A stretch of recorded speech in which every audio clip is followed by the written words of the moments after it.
in is that there's a certain level of that anarchy built into the process that is thrilling, and that's when the magic happens, to sound a little cheesy.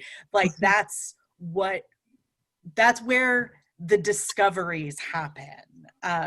So yeah, it's the organized chaos, it's the gleeful anarchy of the craft that keeps me coming back, and that's something that we can continue to enjoy even when we can't be in a room together. That the discoveries and that unpredictability and the yes and that is so necessary in this craft persists.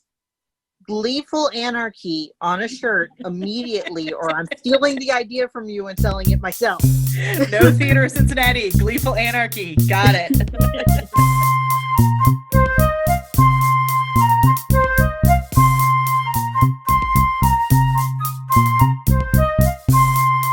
the future.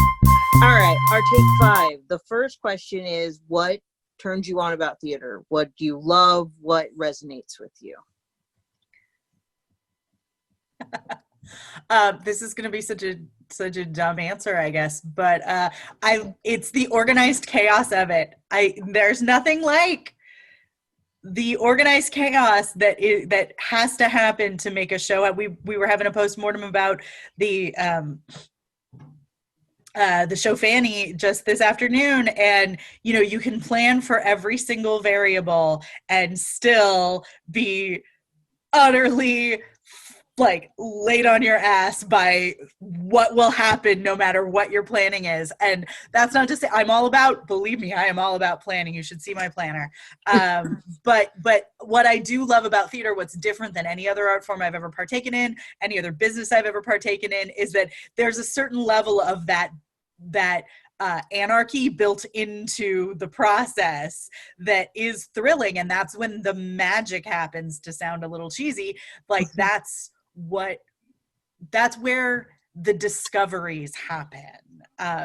So yeah, it's the organized chaos, it's the gleeful anarchy of the craft that keeps me coming back, and that's something that we can continue to enjoy even when we can't be in a room together. That the discoveries and that unpredictability and the yes and that is so necessary in this craft persists.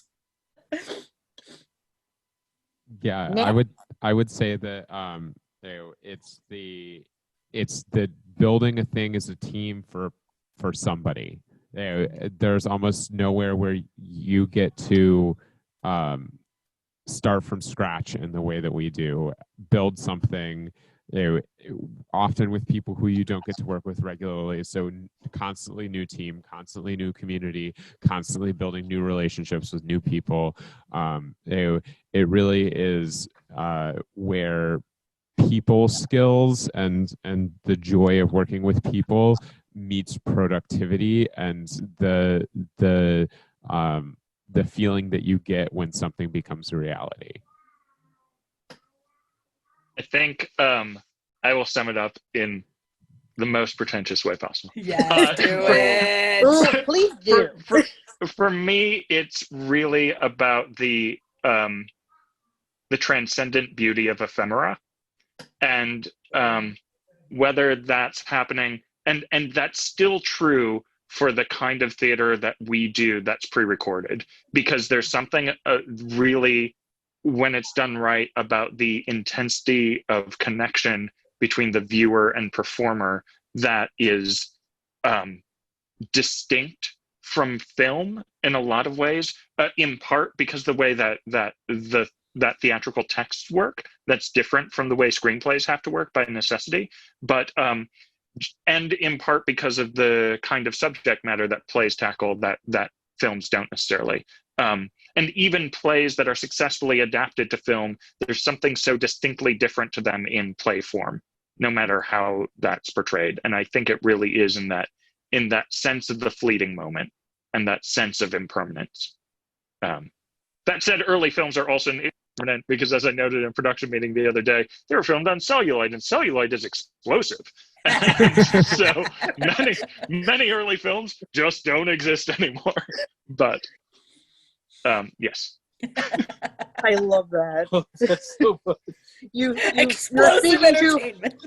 you're speaking to nerds. It's fine. And like I studied film and like old film and like the first train Great train robbery. no, was it Yeah. the Great Train Robbery? Yeah. Yes. So like I've studied it all. So yes, I know the kaboom. They call me a pop culture historian because I know everything about old TV. We're a bottomless pit of useless knowledge. And so yeah, Y'all must be Amazing. fun at trivia. yes. we're barred. We ban each other from actually. Because it would be bad. Our follow-up and kind of twin question would be, what turns you off? What's something that just like it's not your bag? It's just like about theater. How do I say this without sounding like a dick? There's no way for me to say this without sounding like a dick. Go for Patrons it. can be amazing and also they can suck. How about that? I've done a lot of years in customer service, and that's the thing, is that like the proportion of people who are amazing far outweigh the handful of people who give you like heartburn. But there are always some people for whom nothing you do will be good enough, and they will always find a way to complain about something. My favorite though of this is that we always do a survey after all of our shows, and every single time I do a survey, there will be somebody who complains about a thing, and then directly the next answer will be somebody who says that thing was their favorite thing about the experience. So it all balances out. Well, you're not pizza. You can't make everybody happy. It's true. It's true. One has to keep this in mind in this business. Yes. I would say that it is the point at which it becomes a job is, and where the line between the parts of it that are why you choose to do this and make less money and whatever else, and you have to do the business side of it to make the other side of it happen. Finding where that line is and making sure that line is at a place in your life that is possible for you. Right now, I've seen a lot of people who are getting back to making theater for the joy of it for the first time, and I'm really enjoying seeing that. And at the same time, I also feel for all of the people who are in arts admin right now who don't get to see the pure joy of what it is that they're making, because right now they are just trying to keep the doors open. And that's been the joy of what we're doing right now, at least for me, is that we are both keeping the doors open to the best of our ability and still making art. So I'm going to go with that. I'm going to have a couple things. One, I apologize in advance. One, plays about old rich white people in New York apartments. Two, David Mamet. You can put your other pal on there. Three, Neil LaBute. Yeah, there you go. And then I think beyond that, the kind of embodiment of the sort of Peter Brook deadly theater, the theater without joy or imagination, the theater that exists as the worst kind of ritual that is done just because this is the thing that we have always done, and is attended because this is a thing that people should do. Mm-hmm.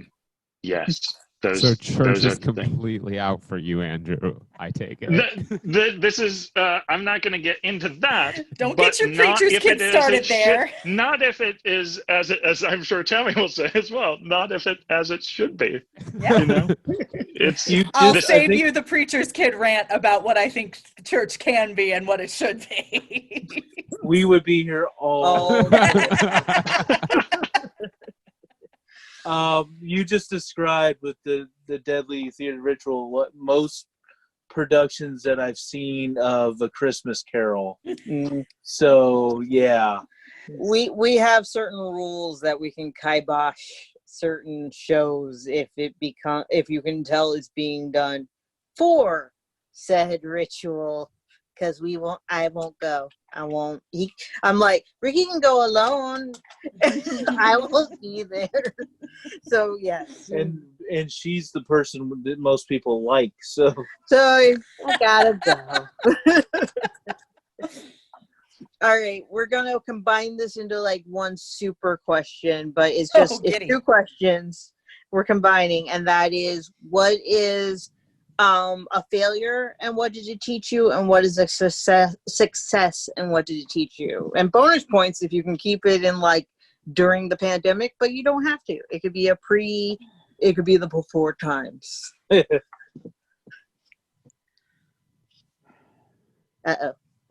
I broke them. There's so many. I fail. I mean, you know, like, and I don't mean that to sound like an asshole, but like this is a craft of failure, right? Like you fail upward, you fail, you fail, and then you fail again, and you fail better, right? I just bastardized the Samuel Beckett quote, but you know the one I'm talking about. Everybody learns in theater school 700 times. Like you fail and you fail and you fail and you get better at failing until you fail less. I think the challenge of live theater, however it is administered, is that it is based on relationships, and so you can get off on the wrong foot with someone, you can miscommunicate, and that can send your whole production down the hole. And the trick is to, can you repair that relationship? Is that a relationship that's worth your energy? Is this a person who is and as somebody who works on the administrative side of things, is this somebody who is continually bringing strife to your team? Are you the person who's continually bringing strife to your team? And is that something you need to, recalibrate in yourself, or is that a conversation you need to have with that person? And does that person need to not work with your company anymore? And so that is, I think every production has, for me, me reevaluating time and time again, constantly evaluating, how are these relationships working? Can they work better? Can we communicate better? Was that point of tension, was that a critical point of tension, or did somebody just need a nap? Me usually needs a nap. And figuring out how to learn from those things to do better. So I realize it's not as concrete an answer for you, but like truly, like every show is a consistent cycle of failures and recalibrations and failing betters, in my opinion. And it always comes down to, that a show will sink or swim based on the relationships. I will always rather work, for instance, with greener actors who are willing to learn and willing to give me the benefit of the doubt as a director. And this is true with my crew as well. I would rather work with a greener crew member who's willing to give me the benefit of the doubt as a director, and who we can learn together, than have somebody who's really, got lots and lots of experience and an extensive resume, but is going to make my life harder or make me feel bad for trying things out and not always having everything off the top. If you take the experimentation out of this craft, it becomes there. For me, there's no reason to stay in it. So I want to create an environment that is fruitful to everybody having that freedom of an experimentation and back to the gleeful anarchy of my process. Like, I want it to have some structure, but a little freedom in there too. And that all comes down to being able to be okay with failure and learning and not having it flatten you. That's an amazing answer. We make this thing so open-ended, so we get answers like that. So you win. You reminded me of a thing someone told me a long time ago. You can always tell why someone doesn't work somewhere, because it wasn't always because they left, like they said. It might have been because there was a very big reason why they had to move. Yeah. Because no one else was working with them. Going back to the conversation about how the theater is an extremely small world, the best advice I ever got in grad school, and I've gotten it before, but it really meant a lot coming from her, was my sound design teacher in grad school was Jill DuBoff-Lerman, who is a very well-known Broadway sound designer. And she had she was super hot that season. She had 5 shows on Broadway and a couple of shows off Broadway while she was trying to teach part-time at Sarah Lawrence. And we asked her, she was like, how are you getting this much work? And she's like, just don't be a dick. Everybody knows everybody. It comes down to be a person people want to work with, be a person people want to have in the room. And that it goes a long way. And the reverse is true. You might be able to work for a while, and some people can just do it. Some people can muscle through and make a whole career being an asshole. But I don't want to work with those folks. As you shouldn't. Speaking of assholes, transition. So I'm gonna go pre-COVID times. I left college and knew that that I wanted to be able to support myself doing production work. And the theater part of it meant something to me, but I think initially the being able to support myself thing and thrive was such a thing that I realized that I was focused on, that I lost the theater part. And so I spent 5 years meandering in the world of corporate production, and there was definitely, and I started looking at ways to get out of that. After about year 3, I knew that I was miserable and that I wasn't doing what I wanted to be doing in this world. But finding a way out of that made sense, and a group of people who I wanted to come out of that for was something that took me another 2 years. But so I'm going to go with that was my mistake, and the thing that was a success that that I think is really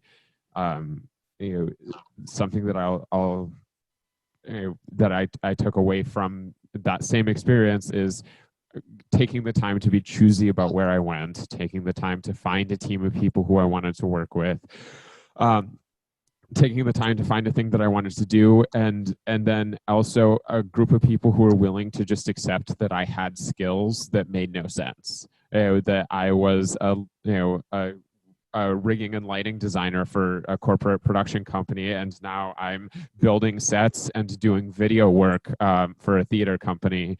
But I don't think I would be here with the doing the video work that I am if it wasn't for that time in corporate and it wasn't for those experiences. So I'm gonna go with that.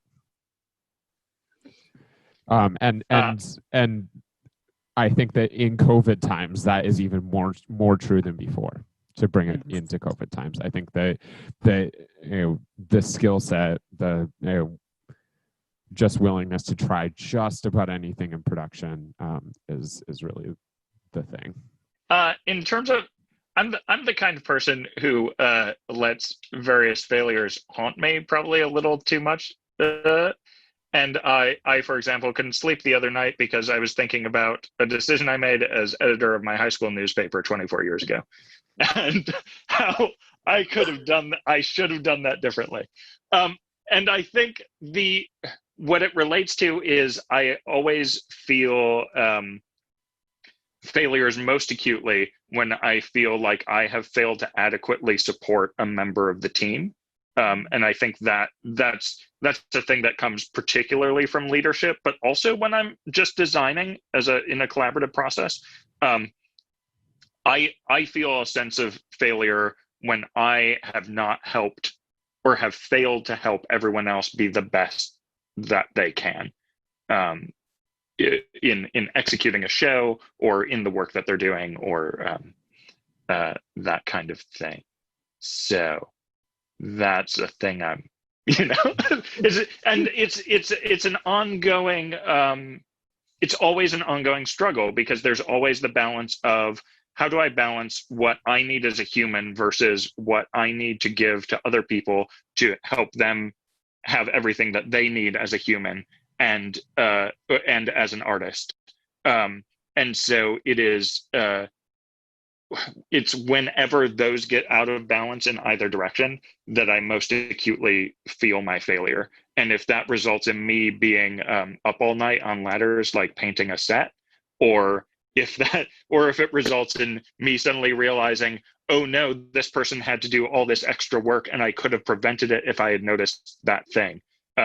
Yes, but both of those are bad. But all of theater is a delicate balance on a beach ball spinning like 20 plates while trying to also juggle a chainsaw. So Yeah. If you could with fit no that money. on- With no money. with no money. Yeah. I think Adam Savage once said, "Is the one thing that unifies all theater is no one has any money." From Broadway down to like high school theater, that's the one thing that unifies. All everything. broke. Did you say your success, Andrew? I did not. Do you have one? I mean, what? So on brand. Now I feel really good about everything that we're doing right now, in terms of the way we brought the team together and the way we're serving our artists and community. I feel really good about that. And I will illustrate this with a weird tangential story. So another thing that I was thinking about the other day, a friend of mine posted on Facebook that like, hey, post your most prominent memory of being in a show with me or whatever. And this guy I know who's in grad school when I was in undergrad, and he lives in Alaska now. And we were in a show together. It was my last show as an actor in undergrad. It was after I had technically graduated. It was a thing we were doing at our summer theater, and it was a restoration comedy called The Beau Stratagem. And I was playing Aimwell, and he was my servant Archer. We were the titular beau, and it was our stratagem. And there was a bit, there was a Lotsie with a handkerchief that I had to demonstrate at the beginning, because that was important that it come out at the end of the play covered in blood. And it was our final performance. I walked out and I forgot the damn handkerchief. I'm like, son of a, and I'm doing a monologue, and I call him close to me and I whisper in his ear, can you please go get the handkerchief? I forgot it. I need it. And because he was my servant, he went back and he brought it. And for the perfect moment in my speech where I could demonstrate, and it worked out beautifully. It was great. And then in the final scene of the play, I forgot the goddamn handkerchief again. And so all of that work to set that up, and was like, it was heartbreaking, because here's my directing mentor who had directed that play. It was my last show with them. And I was just, I undermined the sense of celebration by forgetting this one thing. And I posted that on Facebook. I was like, oh, I remember this thing, and I was the asshole who forgot the prop and made you go get it. And the thing that he said to me, which redeemed the process and I will consider my success, is, I remember that because you cared so much to try to make it right. And I was like, okay. So see, that's a happy story. I'll take that. Yeah. I love that. All right. Andrew making me feel things again. All right, brace yourselves. This is the question that always gets people going, 40 years from now, there's a theater textbook. And kids have to study this textbook, and they have to know it for quizzes and tests. And there's a rule with your name on it. What is that rule that kids have to learn to get out of this theater class? I'm going to take this because I'm then going to hop first, because I'm then going to hop off because I have to go do something. But I am going to say that the rule is your job is is not any one set of tasks. It is the attention to an overall skill set. It is an attention to an overall element of what you do, be it something broad like communication, something like visual, visual elements of a thing, be it the structural elements of a thing. I don't think that in 10 years, much less in 40 years, our jobs are going to look like what they look like right now. And so do not be married to a concept of a collection of tasks that you are, that you happen to be doing right now. And then there were two. What would the Tammy Winters rule be? I'm trying to think of what actors who've worked with me would tell me. Oh, okay. Yeah, no, I know what it is. One more time never means one more time. Let me guess. 10 more times? At least. I say it like a comma. I say it like an I say it like it's like, okay, one more time. And then it's never one more time. It's one more time is never one more time. I love that. So there are of course rules that like I'm trying to think of a rule that's as good as the ones that I associate with my professors. Like there's the Stan Jensen rule: do no stupid plays. Like I love that.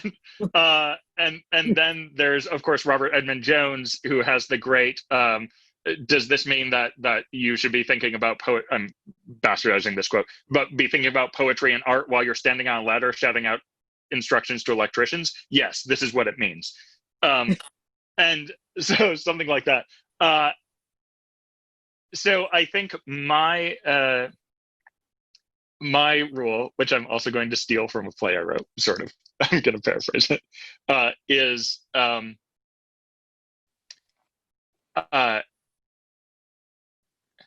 be kind to yourself as you strive to asymptotically approach perfection. Ooh, I like that. See, I thought you were going to go with spend your money on people, not things. Well, that's my rule. That's my rule for arts administrators. Yeah. that is the title of People Not Things is the title of the play I stole that other thing from. So. Oh, I love those rules. I've loved talking to you guys. This was a blast.